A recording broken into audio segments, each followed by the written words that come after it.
get started. So the first thing I just want to say is thank you for coming, and thank you for your continued support of all of the things that we do around the world. I think most of you, if not all of you, are really engaged in what's going on at any one point in time, and so you know that this last week has been an incredible roller coaster ride of trophy hunting, trophies coming into the United States, not allowed, allowed, not allowed, allowed. And I just got off the phone with a big supporter who, believe it or not, is very friendly with Mr. Trump. And you have to do what you have to do for the animals, right? And he told me that what changed President Trump's mind was the link between Ivory poaching and terrorism. That's what did it. And as you know from our work in Kenya with the 10 Boma program, and I hope that you had the chance to see the PBS story the other night, which featured our own Faye Cuevas and her work on 10 Boma to stop that poaching and to break the link between terrorism and ivory poaching. So all of these things being connected in ways that sometimes we can't imagine. Tonight, we have an incredible friend and colleague with us, Ms. Pat Awori, who is going to be telling you some incredible stories, and I think that most of them will be true, which is an added advantage when talking to Pat. She's a great storyteller. Pat is really a renowned conservationist from Kenya. She is the founder of the African Elephant Coalition, along with a number of other partners, director of the Pan-African Conservation Network. She's also always on the delegation from Kenya that goes to CITES, which is the Convention in International Trade of Endangered Species. And for those of you who may not be aware of it, that is the organization, a UN treaty, that protects animals and puts them on lists of whether or not they're going to get protection or not. But in many, many ways, more importantly, Pat is just an extraordinary ambassador for what we believe in at IFAW. And that is that animals are important to people and the planet. And this issue that was being debated, and hopefully will hold, is one that we believe very strongly about, that individual animals have worth beyond what it is that someone assigns them. So in the case of trophy hunting, the philosophy is if they can't pay, they can't stay, right? So this is something that we oppose with all of our hearts and all of our work. Where Pat comes from in Kenya, they believe in the philosophy that we believe in as well. And we were challenged once to explain how it was that we convinced the entire government of Kenya to believe in our strategies and our philosophies. And they very quickly pointed out, no, in fact, it was the other way around. We have always believed that, and IFAW was the organization that came along and made it possible for more people to believe in that and to support that work. In a nutshell, the individual animal matters in conservation. And Pat is going to tell you about some of the work. She's also going to tell you about some of the stories that brings that belief alive. And it may sound as though organizations that believe in protecting animals and believe in conservation would automatically believe that individual animals matter in conservation, but it is not true. It is not true. And what you're seeing play out with this ban on trophies is coming from a part of the world, Southern Africa namely, that believes that individual animals in fact do not play a role in conservation, and that in fact it's perfectly fine from an ethical and moral point of view to kill them in order to save them. At CITES, Pat was able to bring a delegation of Maasai to the meeting, which is a meeting of 3,000 people. And normally what happens is those groups, those countries that want to kill and sell animal parts, as they would any other commodity, come up against the philosophies that we believe in, and come up against the philosophies that Kenya believes in, and that Pat is such a good ambassador for, namely that individuals do matter. And Kenya decided to bring a delegation from the Maasai tribe, where we work, and you'll hear about tonight. And after they gave the presentation, there was a number of people from Namibia and Botswana who believe in killing and selling animals as a part of their economy and as a part of economic development for poor people, asked the Maasai warrior,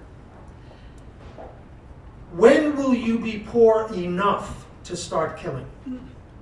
When will you be poor enough to hunt and kill these animals? As if they hadn't reached that point yet in their development. And it was the Kenyans who quietly said, we will never be that poor because we believe in the intrinsic value of these animals. They are important to us outside of an economic model. And this is the message that Pat carries. She is a true ambassador. Tonight you'll hear some of the things that make our work, I think, so intriguing, because it's not about just the animals. It's about the people who live with the animals and the part that they can play, including an emerging movement of women who are taking leadership positions for the first time in their lives, which is extraordinarily exciting. So before I ask Pat to come up and talk, we're going to watch oh God, yeah, let's get that on. We're going to watch a short video. They are the most incredibly charismatic species. My name is Patricia Awori, and I'm here with a team from IFAW looking at the new partnerships for Ten Boma. Elephants smell water at a great distance. In an area where it's particularly dry, they can smell water, they can dig it up. After they have drunk, other animals will also be able to drink from there. Where elephants roam, we can tell that we are in an area where the air is fresher, the land is greener. When a young female is pregnant for the first time, when that baby is going to be born, they'll spend time massaging side, spraying dust on her, spraying water, until eventually the baby is born. They also show recognition for death. When they come across the skull of another elephant, they spend time touching it, sniffing it. We don't see this with animal species that we are aware of. Any time spent with elephants, seeing their interaction, reminding us of who we are, enriches one's life. I don't believe survival really is possible without them. So with that, I'd like to ask Pat to come up. She will speak, tell you some stories about the work and insights she has, and then we'll open it up for questions. And please do ask questions. There's no question that you shouldn't ask. All right? Good. Thank you.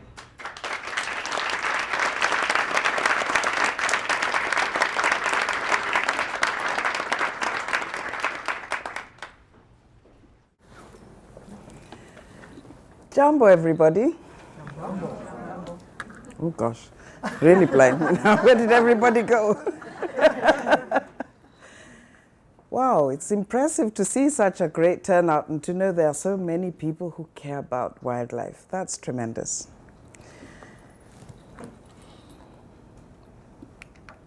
Oops. Okay. I like to start with these slides about elephants because I will tell you a story about elephants and why they're important and why saving them will ensure the natural world survives. As a child, I grew up in the western part of the country and would come to Nairobi for school, Catholic mission school, very strict nuns. During the holidays, we would go to the coast. And in those days, it took about 2 days over dirt road. But it took this long because you would see hundreds of thousands of elephants passing. Could be stopped easily half an hour, 45 minutes, and they're crossing and they're crossing, and you wait. Other times we would find a pride of lions who have decided we are not going any further than here.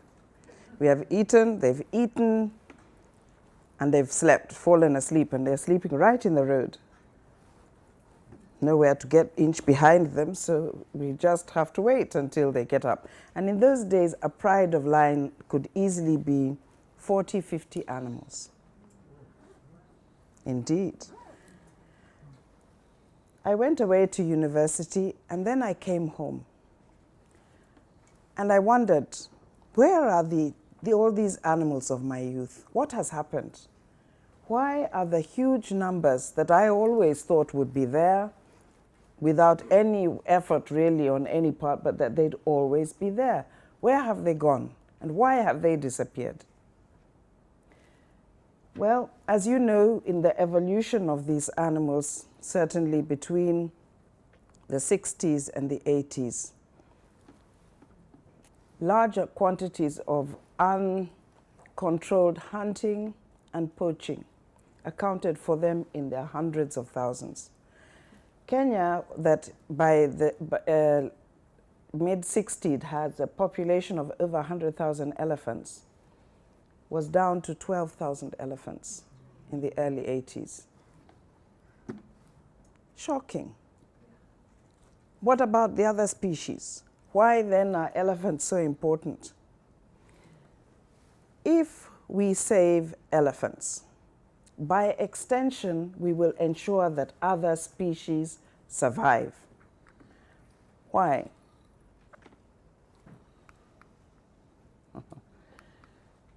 Now look at this. This would look to be many at the moment, yes? But not of my youth.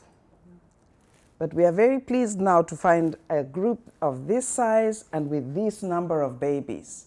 When you see this and them walking along like this, it's a tremendous thing. And this herd of elephants at the foot of Kilimanjaro, which is the current project area for IFAW, it has ensured that you see them moving peacefully, not running, looking helter-skelter, ears flapping. To see elephants moving peacefully like this, you know, the area where they are living has been conserved well. They are not fearing threats. The behavior of the elephant will tell you at once if there are threats in the area, if there's poaching that's been happening in a particular place, they are not settled. That transmits itself to the other animals who also know they need to be afraid. So this is Kenya, the land of my birth. The green areas that you see there are the national parks and the national reserves. Kenya is about the size of Texas and Oklahoma, and about almost 14% of the country is under conservation, only 14%. But that 14% is significant. In Kenya, the wildlife, all wildlife belongs to the people of Kenya. No individual can own own wildlife. If it happens to be in your land, well, it's just coincidental. You may own the land, but the wildlife belongs to all people of Kenya. And the government is tasked to manage this wildlife on behalf of the people of Kenya. And they do this through their arm of Kenya Wildlife Service. So the national parks are areas that have been designated by government to be areas to be conserved. They don't tolerate any human settlement, so nobody lives in those national parks. The national reserves, these belong to the people. The people themselves have decided that these are areas to be conserved, and they use whatever means to be able to manage those protected areas. But KWS still retains oversight over them to make certain that whatever happens, the wildlife in those protected areas are safe on behalf of the people of Kenya. More recently, because we have recognized the need to ensure that the more land that under conservation is connected. And as much as you can see these areas where they are green, you can see that they are dotted around the landscape, there's no real connectivity. And the elephants have told us by their movement that a lot of space is required. So this movement where they move from one area to another, they ensure then that if we then are able to make certain that that space is conserved, it will be conserved not only for elephants, by extension other species, because the other species need less land. Elephants are able to smell water at a great distance, so they can dig it up. Other animals then are able to drink water from there. The elephants also, they are the gardeners. They eat about 250 pounds of vegetation in a day easily. But they only efficiently digest about 40% of that. That has meant, of course, then that in depositing stool here and there, it's also rich with seed. Fertilizer, seed, all you need is rain, and the rain comes and things grow. So they continue to be the gardeners. They make sure that things stay alive. They disperse seed in greater areas, so where we have been careless about chopping down trees and not replanting, they have helped in that effort of replanting. When knowing this, how do we know that they move like this? Well, IFAW came up with an innovative program where they put radio collars on key elephants, elephants that had been observed over time to be somehow important in the elephant communities. By putting those radio collars on the elephants, they were able to see just how far these elephants are moving. And it was remarkable. As far as we think that elephants move, they move much further. Now, it's not possible to conserve all the land that we would like, but at the moment we would settle even for conserving the entire southern boundary. The boundaries that you can see that are in brown, to the south, Tanzania, to the west, Uganda, to the northwest is South Sudan, north Ethiopia, and then Somalia. With all of these boundaries, we have got protected areas. Populations, therefore, are shared. The importance of preserving corridors for these animals to move back and forth cannot be stated enough. And I'm going to come now to the current project area of IFAW. Unfortunately, I don't have a pointer, but it's, you want to point out where? They told me not to move. Amboseli. Thank you, Asetin. Amboseli is...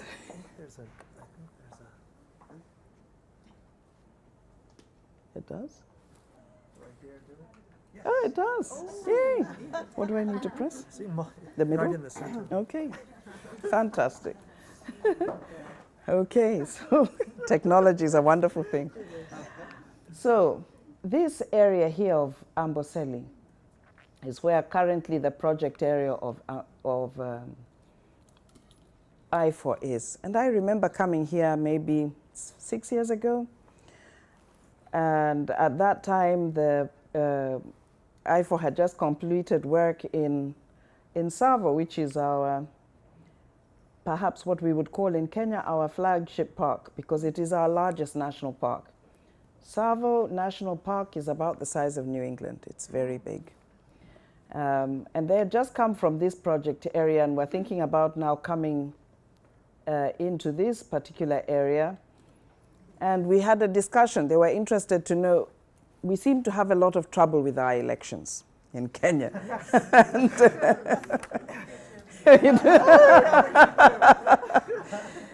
So they were a little concerned. Should we be spending money in this area? And what is unique about this particular area?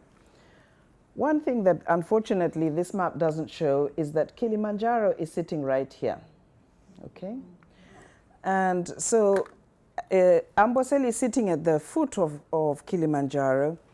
The elephants, they move from the park southwards into the slopes of Kilimanjaro, which is now in Tanzania. How to ensure that that land would be protected? Because in Kenya we have said, yes, we want to protect by any and all means wildlife. But in Tanzania they had hunting blocks. So it could mean that certainly these elephants would leave Amboseli where they have absolute protection and move into this area here where they could be shot. Imperative to secure corridors, because in part of this part of Tanzania, that's national park area and nobody can hunt in the national parks. So IFAW decided then they were going to conserve this corridor, a terribly important parcel of land. The importance of this land, not only to the animals, but also to the local community. The local community who occupy most of southern Kenya are called Maasai. People have heard about Maasai. They are very famous. Feared warriors, people who keep cattle, have always believed, have a special relationship with their cattle. They believe God gave cows to them, all cows. So if by chance you have any, it's only you are taking care of them until such a time Maasai come for them. And they believe this. But they also believe that the secondary cattle that God gave them is wildlife, and that they have a responsibility to make sure that they survive. This country was a colony of Britain, and when the British colonized Kenya, people were moved around. The parks were areas for playground, they could come and hunt and shoot animals. They were afraid of Maasai though. So for the most part, where the Maasai are, which is around here, Amboseli in this area, stretching to Masai Mara over here, this was land that remained somewhat untouched. But you can imagine the pressure from communities being pushed further south. Suddenly, the enormous land that they had to roam with their cattle was reduced, and they were pushed further and closer to the wildlife. And they knew in order to live harmoniously with the wildlife, they needed to move. Into dry season, they would be in this area, when the wildlife would be in this area. Wet season, so that dynamic was changed, and when that dynamic changed, conflict occurred. But still they lived with wildlife. It's still the place that you would find the most abundance of wildlife. So in coming to this project area to see how they could help, the other thing that they recognized that was important was the relationship with the Maasai. How important it was to engage the community so that they are part of what the work that is being done, that when that project area, when they move on to a different project area, that they would still feel that strong sense of being involved and being part of the solution to ensure that wildlife survives into perpetuity. So this corridor here was their land. Now, Maasai didn't believe in ownership of land. They felt if you need to come and use the land, you come and use it and you go.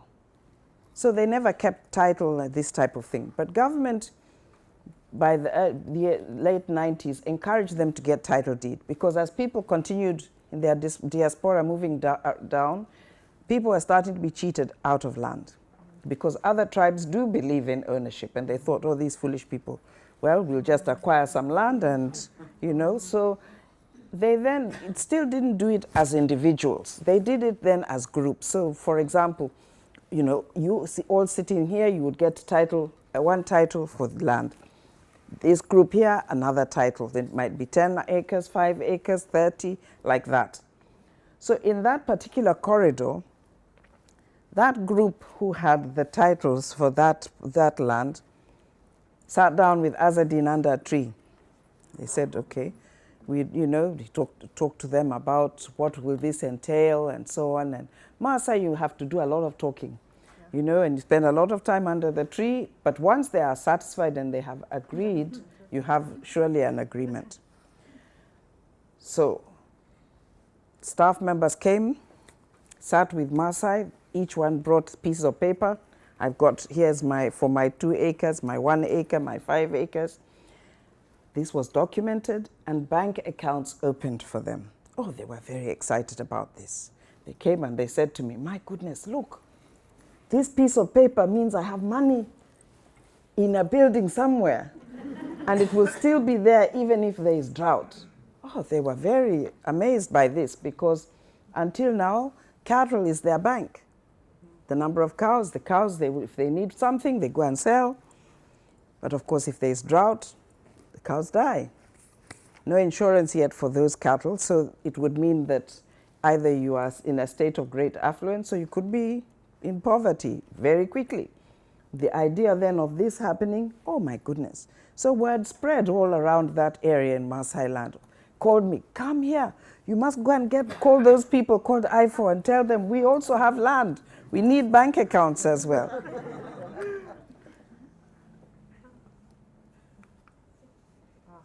The mighty Kilimanjaro. This is that corridor. Isn't it splendid? Wow.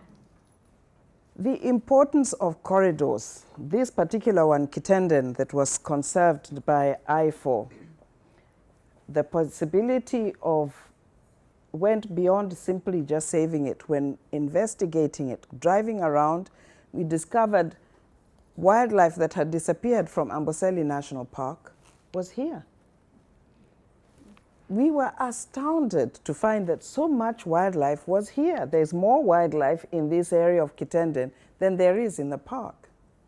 So it lends itself to the possibility of creation of a conservancy because the government doesn't have money to buy the land to increase the size of the park, but creating a conservancy here gives the community also options. All more and more motivations to keep by any and all means this land for conservation until such a time that it can be trust land. The people, you can see that the Maasai with their cows alongside wildlife. This is quite a normal thing that you would see in Maasai land. You won't see it anywhere else, but to see the wildlife in the foreground or in the background and Maasai walking their cattle up and down, they are completely fearless. They don't fear being amongst wildlife. You will meet even young children, 5, 6, 10, herding cattle, even passing lions without fear. Ideally, the challenge of cattle is one that we will have to address though, because with increasing size of populations from tribes to the north, to the east of them, limits the amount of land that is available for grazing. And more importantly, water that is available for them to water their cattle. This park, Amboseli National Park, gets revenue from tourism, photographic tourism. Many Maasai have been employed in lodges and camps there where visitors stay. But what is interesting is these people will walk these cattle because, of course, they sell them, they buy others, and they start the whole cycle again. When they ready to sell some cows, they walk them all the way to Nairobi. And they sell them. And then these hoteliers go to Nairobi, all the way to Nairobi also, buy the meat, and bring it back. Does this make sense? One of the things then that must be addressed is the changing use of these cattle. Because to stop them keeping cattle, this is something that could never happen.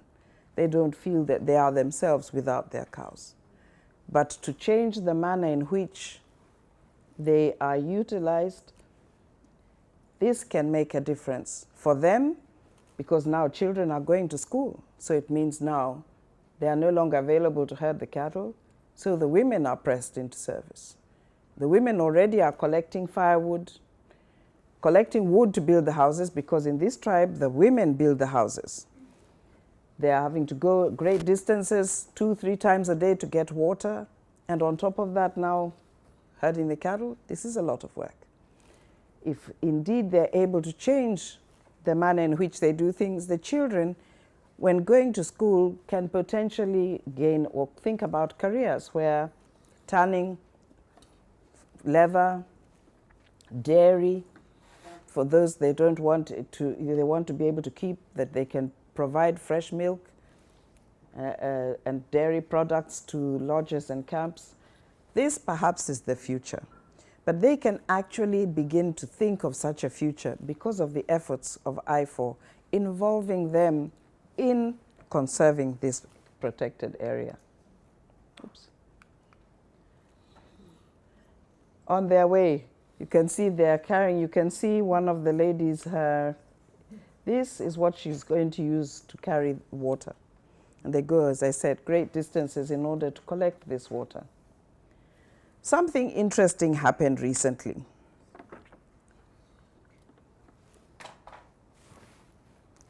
One, we have had a constitution that was a negotiated settlement between us and the British at the time of independence in '63.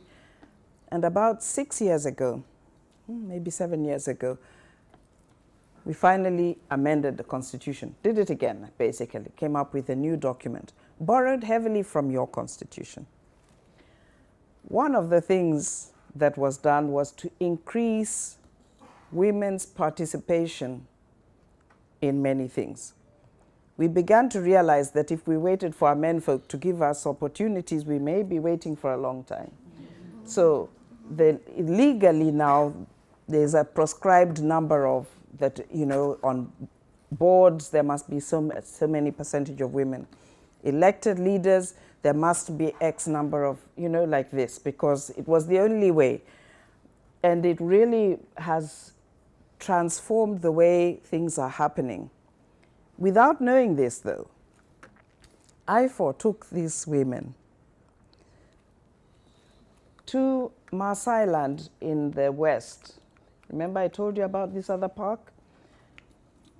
Maasai Mara over here. So essentially they went from here up to Nairobi, where many of them had never made this journey before, so had no idea what this part of Kenya looked like. And then down to the Maasai Mara, where what I've been telling you about value added to the cattle, they have started such a project. And they took them to see this. So these women had the opportunity to interact with women in this community. They are same tribesmen, so of course language was not an issue, but they had never encountered the Maasai subgroups that are in this area. And to discover that they are doing all these types of things, they'd even discovered that somebody had come up with an innovative project of biogas, using the cow dung to create biogas. Oh, they were very excited about this. You know, they said, my goodness, so you don't have to walk miles looking for firewood to cook? This is fantastic. Don't know how happy the menfolk were when they came back, but certainly what they were able to learn here and what they were able to feel in terms of being valued. It wasn't just about the menfolk sitting under the tree, but it was also about including the women in decision making. The key to ensuring survival of species, not only increasing the land, but making sure that the local communities are part of whatever you're going to do to ensure the survival of these protected areas.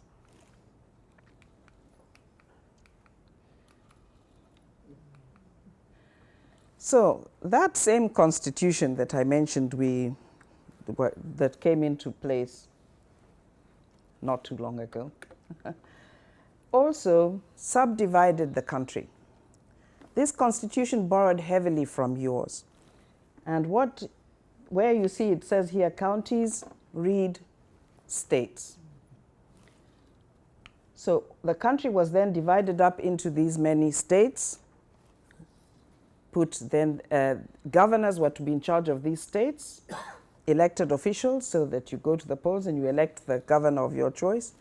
So from having just everything centralized here in Nairobi, all of a sudden, 47 different little countries existed. Well, this was a landmark development because for a long time, people felt any distance you were, this was the only area that you could experience development. You travel 100 miles in any direction, there wouldn't be enough. There wouldn't be people who feeling that they are being reached by government. But when this came about, that was the plan, that we should make sure that no matter how far away people are, that they have government that they can feel is providing them with services, because the central government would be devolving many functions to these different counties. We have 47 of them, which probably is too many, but we had to start somewhere, and at least that people should not be able to say that I don't have the feeling that government is there yet. We have to work hard now on civic education so people can understand that that's actually what this means now, you know? Not just that we've added another layer of elected officials who need to be paid and so on, but that they are going to get better services from them. Here are the protected areas. Remember Savo down here? Why is this important to us as conservationists? Because we want to be sure that as these governors get to understand what their role is in governance here, that they don't decide that these protected areas, the land, would be more beneficial to them for raising crops, creating industry, than the protected areas themselves. The one function that is not a devolved function is conservation, the conservation of the national parks. This is not a devolved function. Policy still comes from Nairobi, and our task really is to ensure that counties like this one, which hosts quite a lot of the park, actually half of the available land is protected area, that they see a value to making sure that it always stays this way.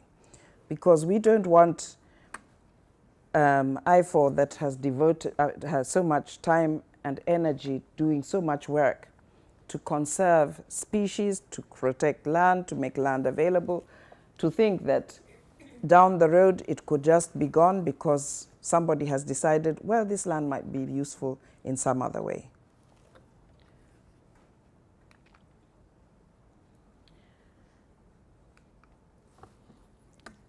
Stop there and ask you have questions.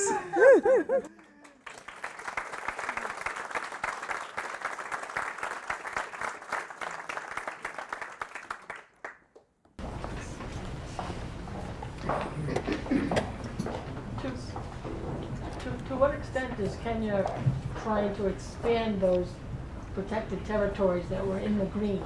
Are they working at doing that since Yes. the elephant needs so much land? Yes, this is a very important question.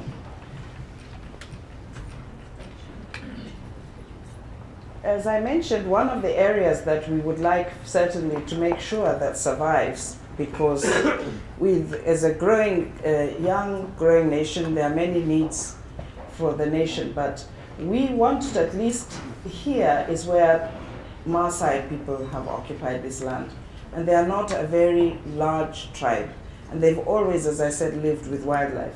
So potentially it would be ideal to protect all this along the south. But this land must be acquired by some means, and the government doesn't have the money to say. If it were government land, they could say, all right, well, this is government land, we are going to put it in trust. But Kenya is one of the few countries in the continent where land ownership, for the most part, is in the hands of the people. So yes, we must ensure that this land is protected. This area, or this national reserve here, the national reserves, as I mentioned, are belonging to the local people themselves. They manage it themselves. What we have realized is that, again, space is an issue, aside from management. And so conservancies, the third way that wildlife is protected, are developing. You come along, you've got some money, and you think, okay, I'd like to invest it in the land to make sure that it's protected. But it would be good for that land to serve somehow a purpose that can generate money to keep, if it's leased, the lease going. And so this area, this park here is about 700 square miles. But the conservancies that have been developed around it, because of acquisition or lease of that land, is more than double the size now of the park. So this has meant it's very important what has been done here. Increasingly, even this flagship, Savo, this land here needs to be protected, because while these are, we can look at a map and say, oh yes, we can see where this is. This is lines on a piece of paper. It doesn't mean anything at all to the animals, who will move as far as they are able. And to ensure that we are making certain that those places that potentially can truly survive, it means acquisition of this land. And so the conservancy effort has really helped with this. And also in the middle here, which is the area where we have high plateau and mountains, where the land was not very good for farming, but good for conservation. So acquiring land, creating conservancies, has meant that up here in the area of Laikipia, it's second only to Savo in terms of land size. Yes? The animals obviously don't know about borders and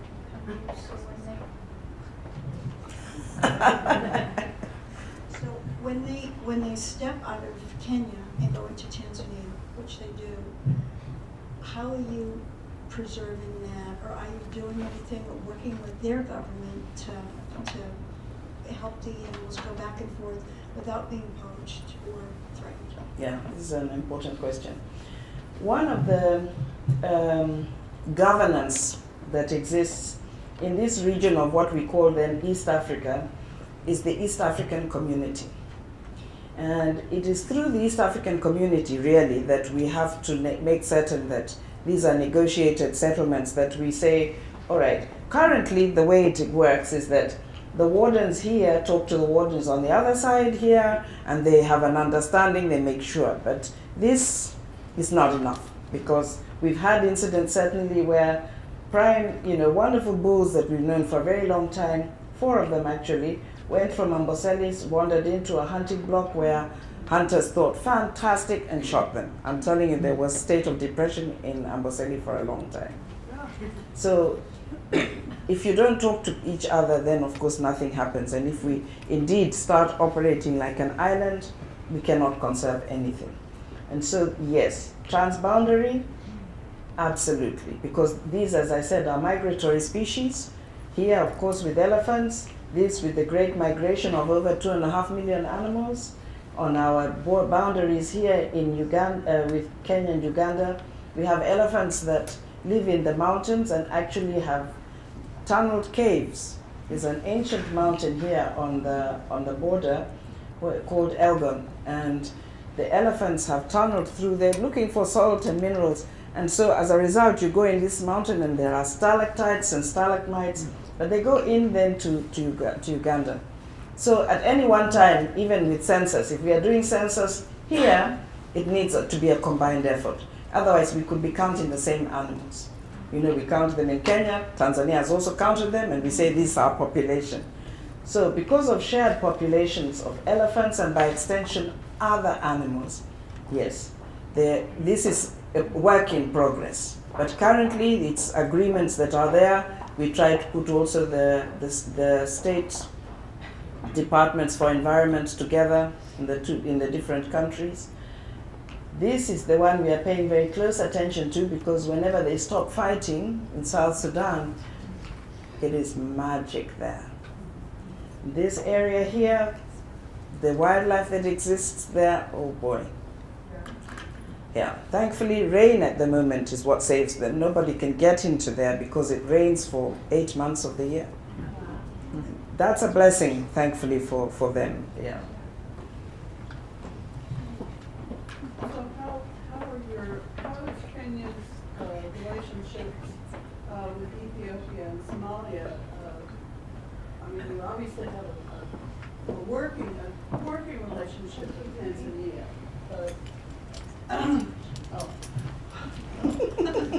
but how are the other relationships with the other countries surrounding Kenya regarding the elephants or the other animals or the parks or the zones between the countries are going? Because, like I said, Tanzania, obviously you have a close working relationship on some levels with them, and the tribes, the Maasai and everything. But obviously there are lots of other tribes in Kenya as well as in Ethiopia and Somalia. So yeah. No, we do have good relations with our neighbors, to the extent that, with the fighting that's going on here and up here, we are hosting an incredible number of refugees. But the relationship is good. Many of them actually even come to do training in Kenya. IFAW was involved in a very important training and creating of a network here. Actually, unfortunately we can't see this completely, but beyond Somalia there's Djibouti over here, and then of course Ethiopia and Kenya. And they've created the something called HAWEN, which is ensuring that they are networked, because building networks is how you're going to be able to defeat cartels who are trying to do trafficking of wildlife parks. And in doing this of course has connected these countries in that agreement. In addition to that, training. South Sudan, when they set up their wildlife authority, they brought their rangers for training at Manyani, which is our wildlife training school that is highly thought of throughout the continent. So they bring them there for training, discussion. This is something that we continue to scale up, and we are doing this also through the African Elephant Coalition and through something called the African Elephant Action Plan, where we encourage, it's intended that resources be found so that we find ways to help each other, sharing capacity on all of our borders, not just with Tanzania, but Uganda and with Ethiopia. At the moment, those are the most robust. Can IFAW tag the elephants? Is there some way that we can tag them to keep track of them, monitor them, keep them safe, keep them out of Tanzania? It would be a wonderful thing, but to tag the elephants, you have to put collars on them, because elephants, they go through very bushy places. So even if you try to put something on the ear, they pass through bushes and it would very quickly fall off. And putting elephants down, put those collars on them. This is a very, not only is it expensive, but it's something that where it doesn't need to happen, it's better not to. This is an animal that's over 4 tons. To bring it down, for it to then be down, it has to be something to be done very fast, because the possibility of it dying, not surviving this, is also considerable. So where it's not necessary, we try to avoid doing it. Much easier at the moment, Tanzania is undergoing its own changes, and many of these hunting blocks that were around here are closing up. They're busy, as we speak, auctioning them. So what we are working on is to make certain that the land uses, especially on the boundaries, is similar. Coincidentally, Maasai are on both sides of the border. The boundaries didn't take into consideration the people because they didn't create them, but these are people who are also still keeping cattle, but ensuring that even farming doesn't happen. These are conversations that we must continue to have so that we can all speak about. They have the same challenges. People are going to clamor for more land. They don't want governments to look like they're allowing so much land for wildlife, not enough for people. But those areas that we can save would primarily be the transboundary. Thank you. Yes. How's climate affecting the elephants? Well, What's your question? the question was, how is climate affecting the elephants? So we know that when we destroy trees, we change the climate. Whether or not we believe in climate change, this is something we know as fact. Trees bring rain. No trees, no rain. Such a huge animal needs a lot of water to drink. And so where trees are gone, it means then it changes the rainfall patterns so that suddenly areas where there used to be a lot of water, there isn't any. Now, I told you at the beginning that the elephants are very good gardeners, but it's hard for them to keep up with the rate of us as man who chop down trees for any purpose and don't think about planting them again. In Kenya, our forest cover dropped to 5%. That is not good. It meant that catchment areas for the many rivers and the swamps dried up. This immediately had an effect on the elephants. Well, we've had a very energetic Secretary for Environment, and in her tenure of over the last 4.5 years, it has climbed up to 8%, the forest cover. And in such a short period of time, that's quite remarkable, because it does take a very long time to be able to. But inculcating in people to, if you must cut down a tree, plant 5. If you must plant a tree, plant this number. If you depend on trees for any other livelihood, plant fast-growing trees and leave the ancient indigenous trees alone. This is work that we're having to do to make sure that we can restore those catchment areas so that rivers flow. We've just had, in this area, Savo, we have the last, what we think are the last remaining bastions of those massive elephants we call tuskers or super tuskers. Huge elephants were carrying very big ivory, each over 150 pounds. But over the last 2.5 years, there has been drought here. And we have lost at least 5 super tuskers. Not good. These are the challenges over and above poaching that threaten the survival of these species. And these are things that we must do. Conserve the land, eliminate poaching, ensure that there is enough, that communities are motivated, reconnected, because quite honestly, the fact that wildlife roamed freely in these countries is not an accident. But because colonization had such a huge impact, it disconnected people from wildlife. And if we can make sure that we continue to reconnect people in meaningful ways, then we have a chance to save them. Pat, I have a question from the back. Yes. You talked a lot about the Maasai. I was wondering, in the entire country of Kenya, what is the mood or attitude towards wildlife conservation, and is there a difference of opinion or conflict within Kenya as a whole? Okay. This is a good question. In this area here, this is our mountain district. Highest mountain, the oldest mountain in Africa, and second highest mountain in Africa is Mount Kenya. And the Aberdare Mountains here. The people who live in this area are called Kikuyu. They are the largest people in Kenya, the largest tribe in Kenya. They are farmers. So, of course, the competition for land is considerable because they would like more and more land to be able to farm.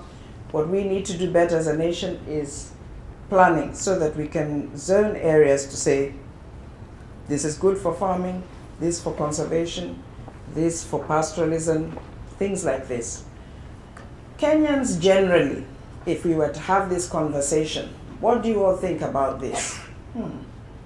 I don't know if we could say that we would have a national position per se, because there are many Kenyans who have never visited these protected areas. They hear about it, unless they happen to live in Nairobi, that has the only national park in the world and is next to the city. So they hear these conversations, and of late they've been hearing them more. Why? Because of infrastructure development. There is a railroad, Mombasa here, which is our oldest town, been there since the 7th century, serves as the port for most of the Eastern and Central African countries.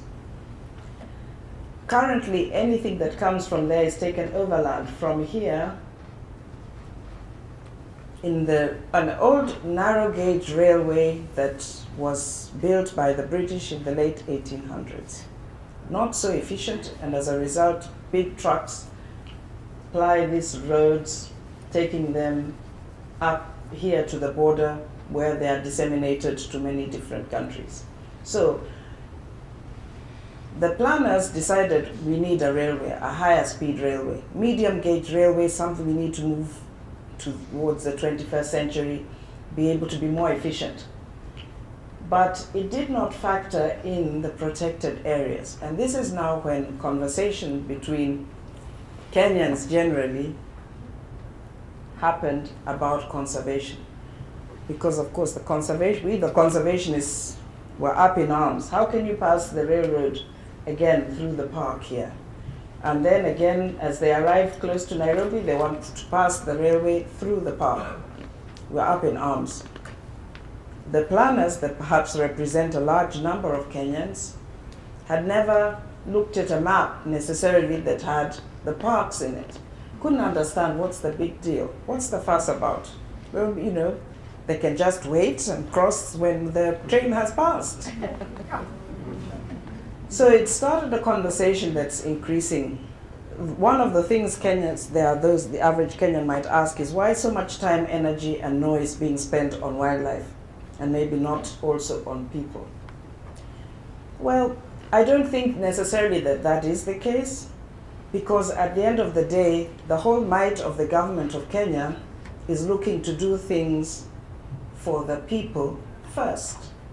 I mentioned it's a developing country with basic needs like making sure that there are enough schools, enough hospitals in the country for serving the people. So they don't have the resources to spare to do a great deal for wildlife.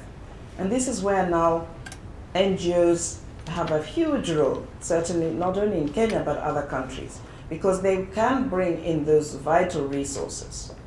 Now, I mentioned tourism. Tourism is the second largest foreign exchange earner for Kenya after agriculture. Aha. Well, this means we need those animals, because of those that come for tourism, 60% are coming for wildlife tourism. That wildlife tourism is generating jobs.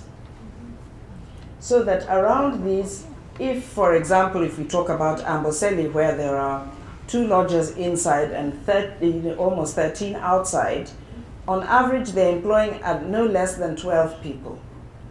Anywhere between 12 and 100 people. So the equation of its importance now is felt by many people, because when then we started with our lunacies around elections and suddenly tourism goes down, suddenly people are not employed, foreign exchange is not coming in, it is felt. So people appreciate the importance of that from the point of view of job security and for the country in terms of important revenue earned. So this is now what is making sure people are saying, yeah, please do whatever it is that you need to do. Try not to inconvenience us too much, but make sure that they are there to provide the jobs.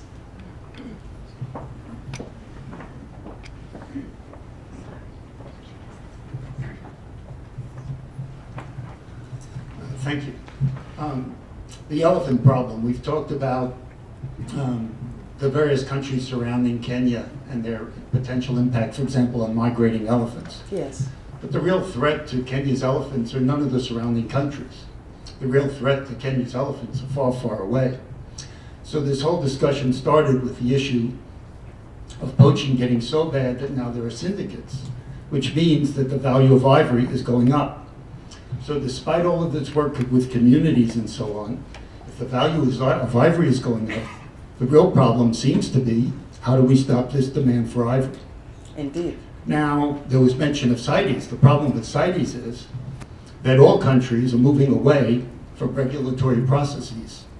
The United States does not like to be regulated by countries other than ourselves. Other countries feel the same way. China, where a lot of this ivory goes, feels just like the United States does. So, since CITES is not going to work to achieve what needs to be achieved for poaching, anti-poaching, are there any steps that Kenya and neighboring countries like Tanzania with elephants are taking bilaterally with a country like China to try to drive down demand? Where is Grace? Grace here? She's gone? Okay. It's a pity because she did some phenomenal work in China. I want to tell you that China is closing its ivory markets. That's the short answer. And not only are they closing, but by the end of the year, they will be all closed. That was a huge market. So efforts that we have been working day and night, absolutely, because we recognize certainly as long as there is demand, there's nothing we can do, not much that we can do to satiate the appetite, huge appetite. That we collaborate with one another, yes, but we are limited in the scope of what we can do, because as long as we have people who are poor, who someone can come and say, here's $500, even $100, if you bring me a piece of ivory, this was going to always to be a challenge.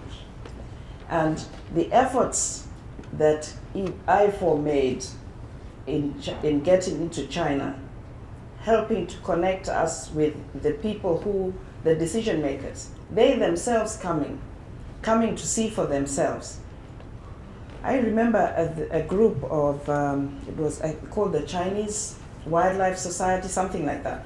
Very big wildlife entity, not government but private, you know, that people can join and so on. And they had come on a fact-finding mission. And this organization represented close to 4 million people. So when they arrived, I have been invited to go along to speak to some and so on. So we boarded a flight, flew to Samburu in the north. And as we got off the plane, we were advised a carcass had just been found. So we were quickly put in these vehicles and off we went. We got to a place where we had to leave the vehicles, wandered off into the bush, and then we came across this carcass of an elephant that had been killed. To say that it was heartbreaking is an understatement. But I stood there and I watched these grown men, and they were all men in this group, weep. From that day, my perception of them changed. It occurred to me that we might say, we can point fingers, whether it is to here in the United States, it is to China, to Japan. We can point fingers and say, you people, what are you doing? You're causing this death. But if we don't make efforts to create awareness so that people can understand, well, if you go to the shop and you find something is available for sale in the shop, why should you imagine that there's any problem? We don't always ask the question, where has this come from? Is it ethical that it's here? So from that time, a lot of things began to change. People came to see for themselves. Opinion leaders came, looked and said, because they can feel that we are exaggerating the situation. Came to see for themselves. They were taken to a place where they would see orphans, because many of the elephants, one unique thing about elephants that's different from other wild animals is that if there is danger, with the others it's everyone for themselves, it's scatter. Elephants, mothers, the older females, they put themselves in harm's way to save their young. Very much like humans, for the most part. So, how do we reach more hearts? You talk about seeing the carcass and seeing the orphans and how touched you were by, how do we reach more hearts for the people to take action? Encourage them to come and see for themselves. Honestly, I was asked to take somebody, I will not mention names, but very influential in the hunting lobby here, and oops.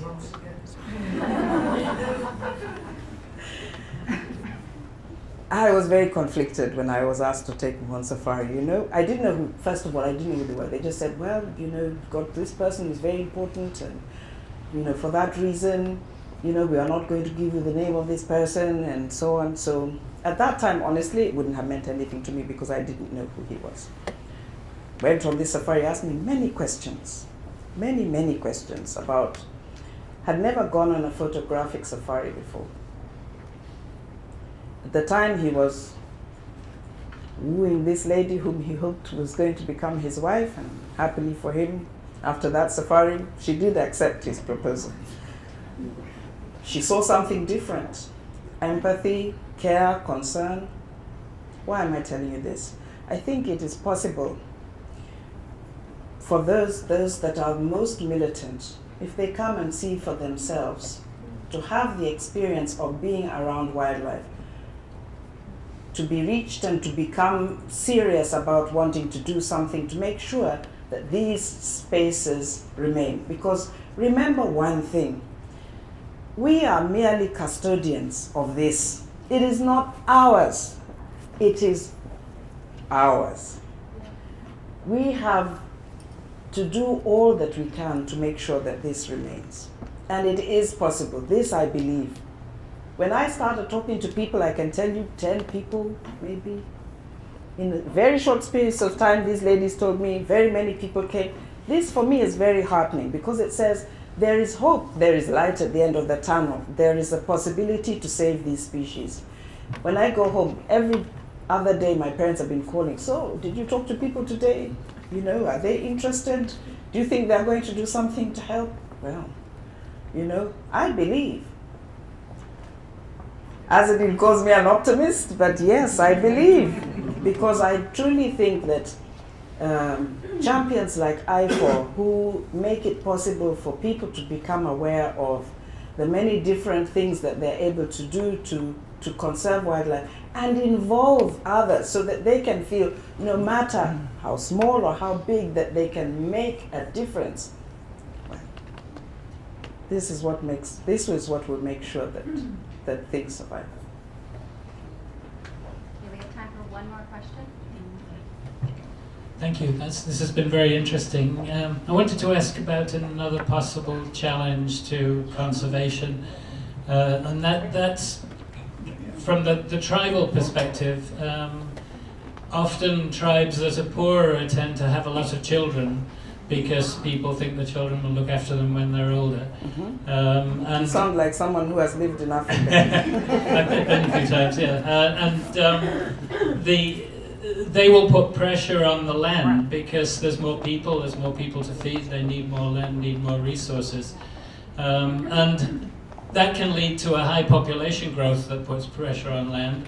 It also leads to issues of education, and I wondered if you could speak to, is that a problem, and what is going on with the youth in Kenya? Is there education that's helping the youth understand this bigger picture, or are there still challenges in some areas from the growing population and the education of the youth? Well, you've summed up all the very challenges, so I think now we can go home. Now the challenge. Yes, one of the things that we hope that devolution will do is to ensure that we, right now we keep talking about Nairobi, Mombasa, and maybe soon we can talk about maybe 4 or 5 cities. This is not good for a country of this size. We should be able to talk about capitals in all of these. And as our governors come to grips with the challenges of what their jobs entail, what we hope then is that development will begin to happen in these cities that they will have created, which will move people then off the land. Many people, they're on the land farming not because they enjoy it, but because they don't know anything else they can do to help them. So there are several things that could happen. In those areas that are wildlife rich, leasing the land from them so that they are freed up to move to an urban center where they have the opportunity to access better schools for their children, hospitals, jobs. This is the direction in which we need to go. In areas where they are not as wildlife rich but are looking to, because there are those who are interested, they're hearing about these conservancies and hearing about how people are suddenly acquiring some resources, because it's not that it's a lot of money, but it almost represents something like a social security. We are a young country, so this social security is not meaningful yet in the greater scheme of things. But if you've got money that's regularly being deposited in a bank account that you don't touch, that represents a level of security that they have never had. So yes, the issue of families and sizes, one of the things that's affecting that is the men going to other cities to look for work, leaving behind the families. So the family sizes themselves are shrinking. They are recognizing the challenges of having to educate all these children, because schooling is mandatory in Kenya. Very big challenge if you've got 12, 15 children. So some of these things, even children going to school now, you talk to them and so on, well, they don't want to have as many children. People are getting married later, where before they might have been as soon as a girl has reached her first menses, she's available to be married. Now she has to go to school. Because she goes to school, and once taste of school, oh, well, I'd like to get a little more. So that when people are not getting married, if girls are not getting married till they're in their late 20s, early 30s, it means smaller families. That's only happening with urbanization. So this is, I think, going forward, the direction in which things will go. But we are still at that point of discussion, where we talk about these things. All depends on these governors recognizing what their role is and ensuring that that happens in each of these counties or states. Yeah. Thank you all very much.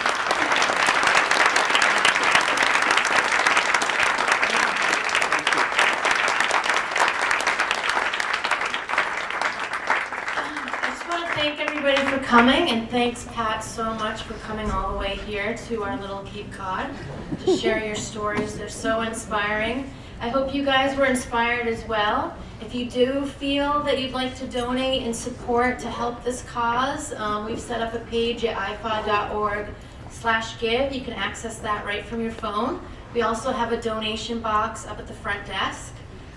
But we really do want to thank you guys. We know none of the work that IFAW does would happen without you, so thank you all very much. Wanted to let you know that the next event in our speaker series will be in January. It'll feature the world-renowned National Geographic photographer Brian Scarry. We don't have a date yet, but as soon as we have that, we'll have it up on our website. We'll send out emails. So I hope you'll be able to join us for that. There are some feedback cards left on your chair. We'd love to hear what you think about this event, as well as some ideas you may have for the future. So if you could give those to, we have Tracy and Meredith here on both sides of the room. If you want to drop those cards off with them, or you can leave them in the basket that's right outside the door. And I hope that you can stay and join us for some cocktails and hors d'oeuvres out in the back. We're gonna reconfigure this room a little bit, so if you could just exit out of one of these two doors or right through this way. We're just gonna try to make a little bit more room so we can all enjoy ourselves. But thank you all very much for coming. We really appreciate it. And Pat, thank you again so much.